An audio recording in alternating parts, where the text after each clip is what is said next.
Hey, so what's going on, guys? My name is Dustin, but you guys know me as Pone. And hopefully a lot of things that you guys know about me changes soon. I've decided to go through with this show, and I'm going to call it About Me. It's going to be a series where I talk about my life, my events, the good, the bad, and I guess you can look at it as an internet autobiography, if you will. I mean, some things are going to be out of context, but I'm going to try to keep it in line as best as possible to show you guys a little bit about me, what I've dealt with, what I've overcome, my triumphs, my tragedies. And hopefully you guys can relate to me a little bit more. I know there are a lot of kids that watch this stuff, so hopefully you guys can pay attention to some of these.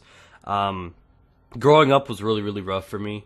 So you're going to hear everything from my daddy issues to my anxiety, car accident that changed my life, suicide, depression, everything you can think of, the negative side of life.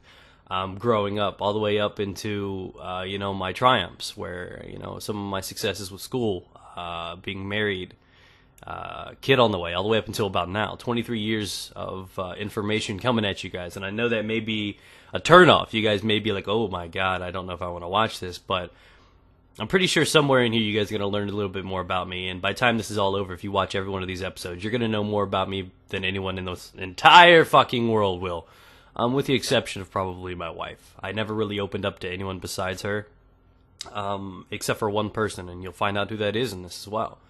So hopefully you guys get to learn a little bit about it. Maybe it can help you guys to understand that that some of you guys that are younger and think the world is entirely shitting on you, which is what I thought for about the first 16, 17 years of my life.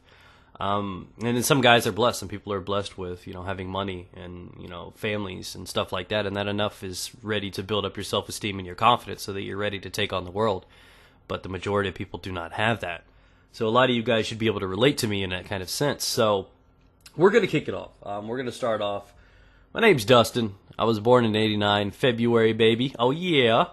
And it's kind of safe to say that I was an accident, but I'm okay with saying that. Most children nowadays are not. I mean, you got the 15-year-old knocked up girl, so I guess, statistically, being an accidental baby is more common than not. So that's okay by me. I mean, my parents were not ready to have a kid. My mom was, I think, 19 when she got pregnant.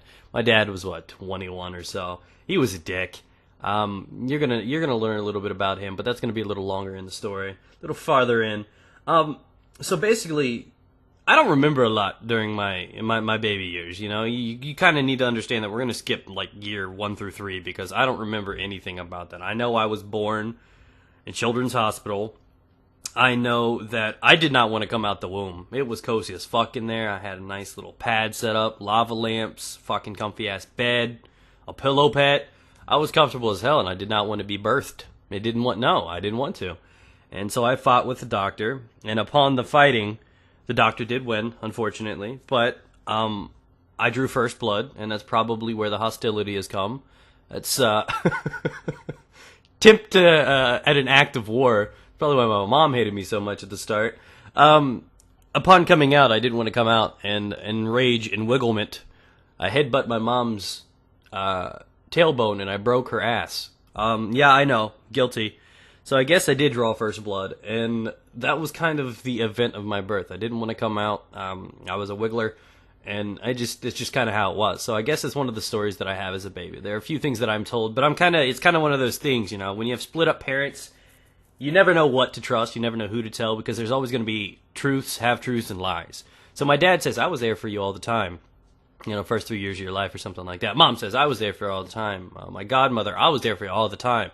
But in reality, you don't know who to trust because they hate each other, so they're obviously going to make themselves look better than they really are, you know what I mean? But, if history goes to show, my father was not there for me the rest of life, so what are the odds that he was there for me for the first 3?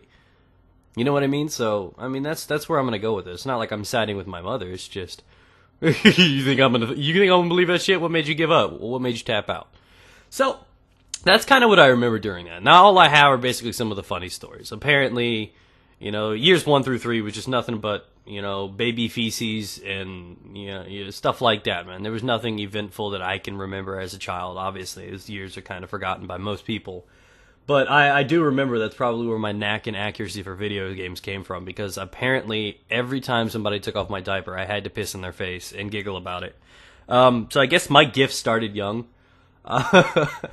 Getting headshots right out the womb, guys. That's how I roll. And And that's about the only thing that I know of from being a baby. I did have health complications. I've always had bad ears. For you guys that do not know, partially deaf in one ear. One of the most painful experiences in my life happened with one of my ears. Don't you go and start thinking of crazy things there either, guys. I know you guys. I've had a total of 13 surgeries on my ears. And I know it sounds weird. In between tubes and everything like this is very hard, which is partially why I can't swim. Because water gets in there, it gets infected, it happens. I get it from showering sometimes. I get an ear infection like once every month, once every 2 months. It's extremely painful. So that's kind of where it is. So those are the basic 5 years of my life. Now, things are going to get more complicated as I grow up. My mom had a very bad history of boyfriends, and that's kind of what brought in some of the most depressing parts of my life, where it's hard to explain. I'm going to try my best to you guys, and I'm going to try to break this out. There are going to be so many events through this life. This series could go on for 20 videos, 10 to 15, 30 minutes apiece, and we're going to see how this rolls out, and hopefully you guys enjoy and rate and comment and possibly even send in your own video responses. But basically, we're going to cut right into it, where I was about, I could probably remember when I was around 4 or 5 years old. Now, there's 2 chapters I want to talk to you guys about. I want to talk to you guys about my mom, where we lived in the apartment, and then there was one where she was living with her boyfriend at the time. His name was Barry. I do not remember which order this comes in, so we're going to try to do our best to take care of it, if you will. You know what I mean? I mean, it's kind of hard to remember way back when, and it's not really a topic you want to talk about. But I'm pretty sure it went in order of where we lived in an apartment, then met Barry, and then finally found our own house, which we lived in through most of my life, until I was up till like 18 or something.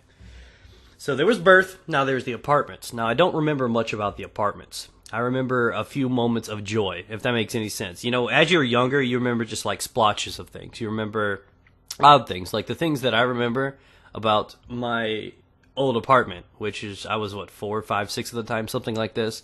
I remember little things. I remember what my mom used to do to punish me, and I remember the magnets on the fridge.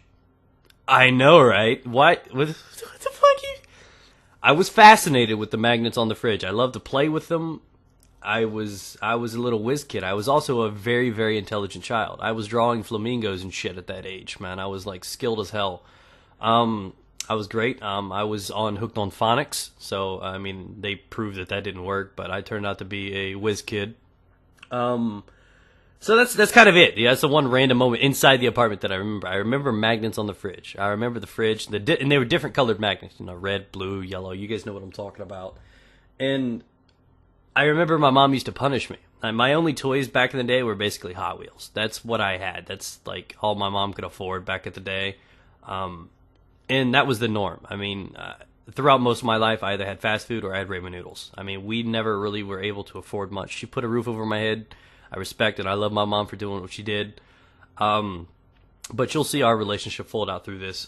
Basically, she used to ground me. What she used to do is she used to take my toy away, my favorite toy of the day, whether it was a little Ninja Turtle figurine or if it was like one of my millions of Hot Wheels. And even though I had 50 of them bitches, I had one favorite until that one was taken away. Then I had a new favorite, and you, sir, you were elected.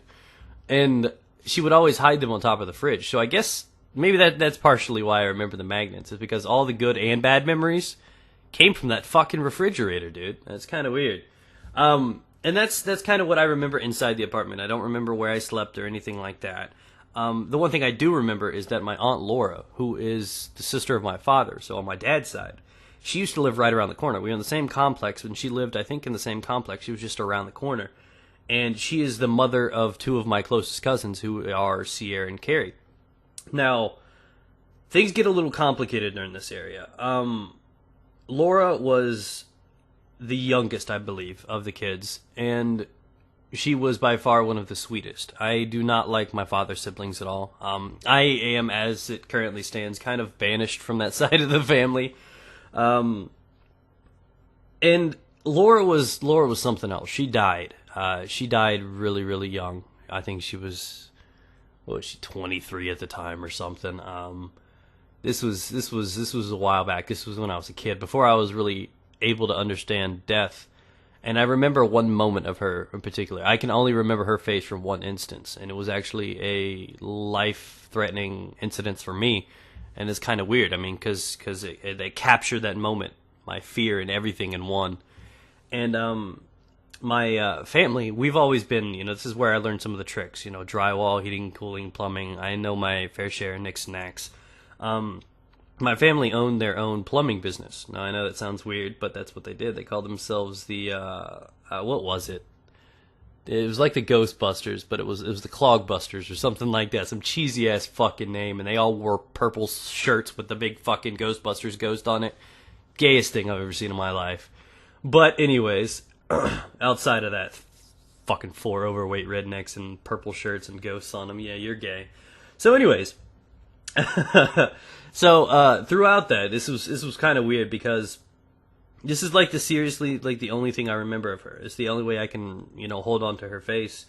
And she was a sweet woman. You could just tell by looking at her face. And I could tell the concern in her when this happened.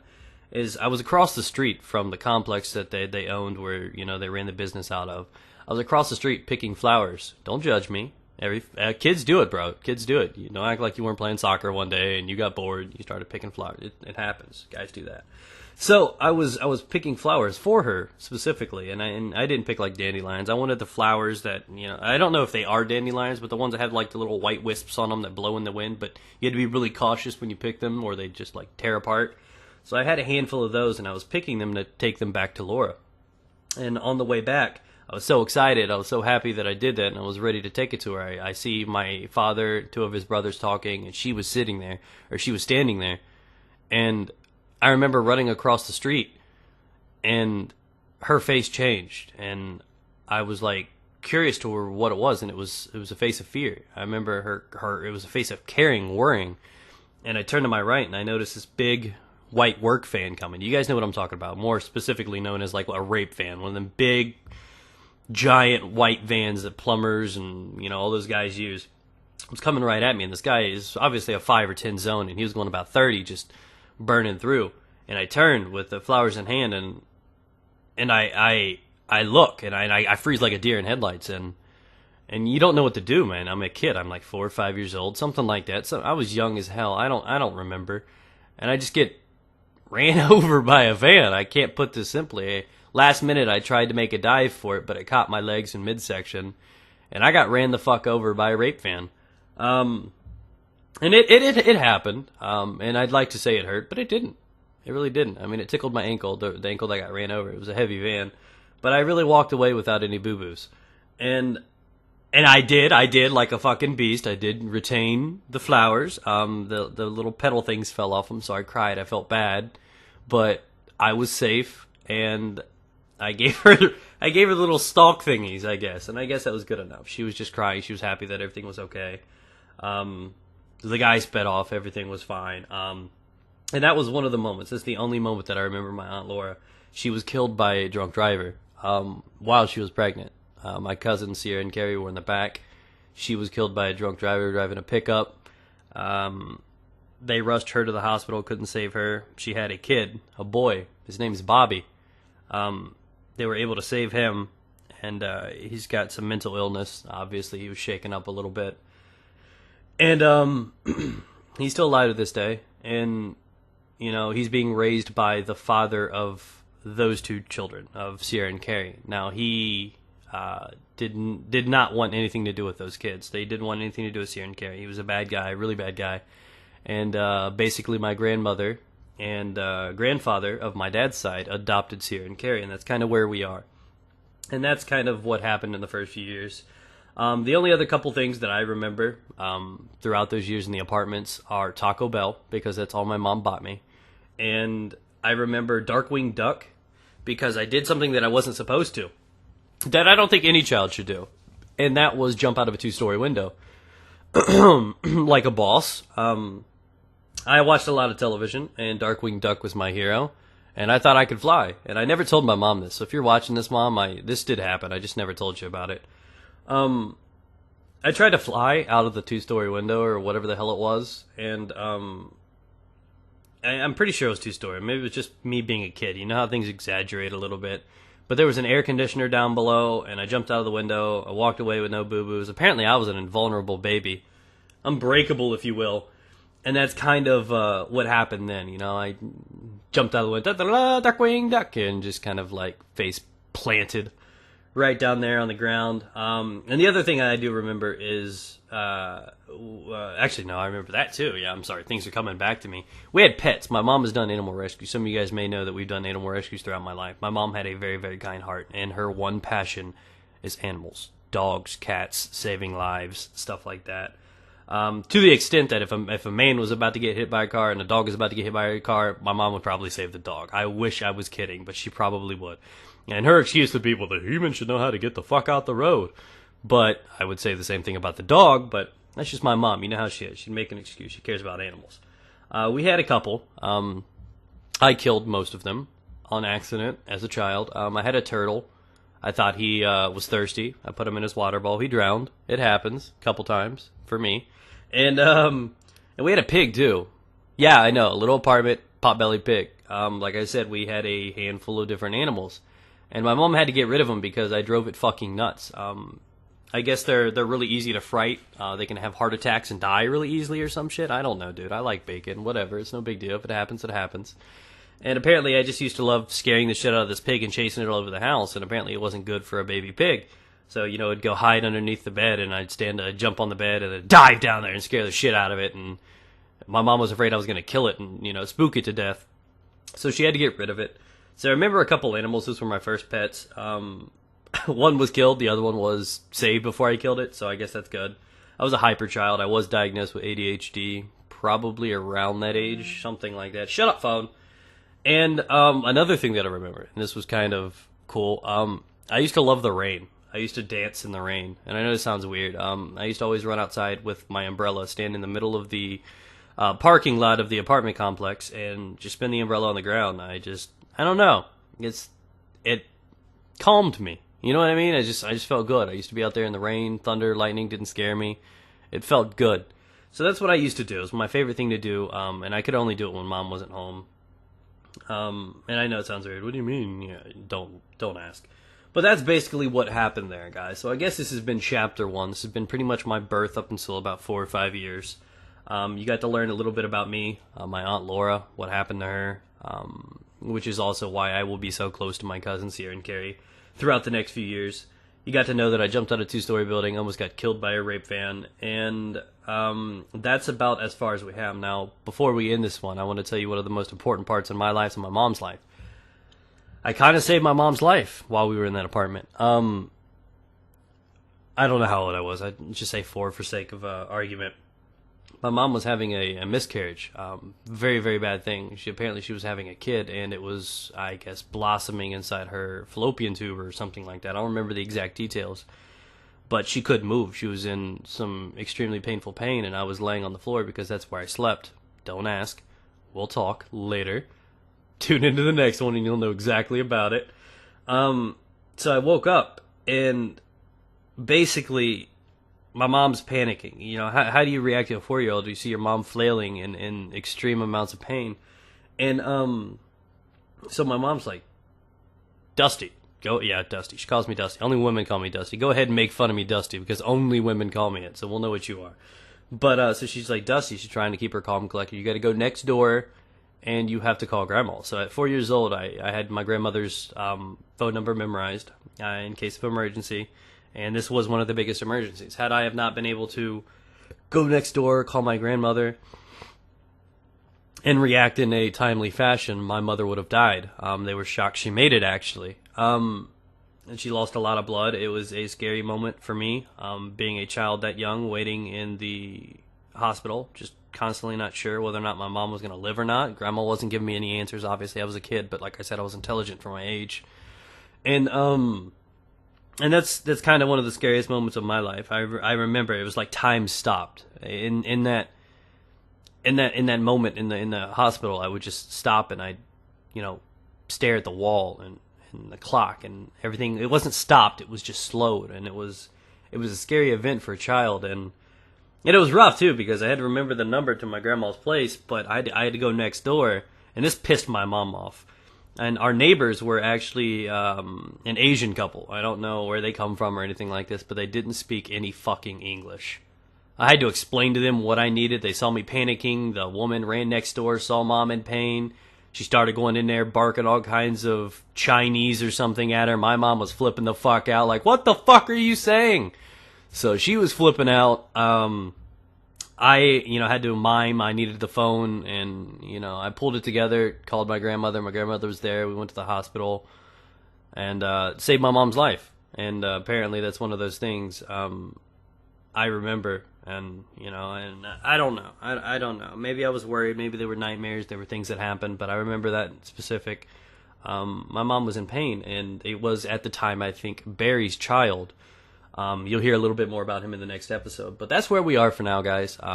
So far, I've saved Mom's life. I almost got killed. There was actually a moment where I actually almost drowned, too, because I liked pools. And my Aunt Trish saved me. And other than that, that's kind of what happened as a baby. Now we're going to be hopping into the years where you find a little bit about my father and how he cared about me, right? And some of the other things. It'll get a little bit more involved, a lot more interesting come time. I get into my teenage years. You're going to see how I handle high school, fighting issues, racism. Lots of things get a little bit more involved. So hopefully you stay in tune for that, guys. Thanks for watching. Remember to leave a rating. It helps out a lot. Look forward to the next episode of About Me. Peace out, guys. Get it.